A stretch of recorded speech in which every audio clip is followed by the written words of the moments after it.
Sa tuwing humahaba ang buhok ko, alam niyo ba kung sino ang unang-unang nagagalit sa akin? Tama, ayan, si Mami Joy. At dahil naiinis ako, hindi dahil sa mahaba yung buhok ko, naiinis ako dahil ang ingay-ingay nito, magpapagupit na ako. Total, rest day ko naman ngayon. At dito nga ako nagpunta sa Don Eduardo's Barbershop. Lagi na ako nagpapagupit dito. Ayan o, ginawa pa akong model. Thank you po. At sa sobrang quality ng gupit nila dito, ay talaga naman napakarami nilang customers. Mabuti na lang at maaga ako ngayon para mauna na ako magpagupit sa kanila. Tuwing hapon kasi talagang marami at kukuha ka pa ng number para makapagpagupit. Kapag nagpapagupit ako dito, ay talaga namang ramdam na ramdam ko na quality sila gumawa at maggupit dito.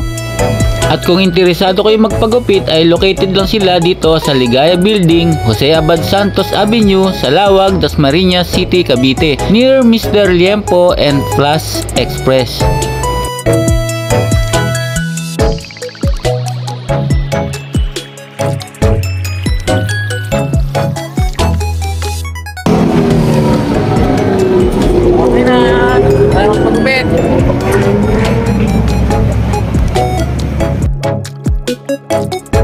At talaga namang satisfied na naman ako sa gupit ko. At syempre, unang-unang sinabi ng anak ko ay bagay na bagay daw sa akin. Kaya naman, feeling model na naman tayo ngayon. Yun lang for the vlog today. Thank you for watching. God bless.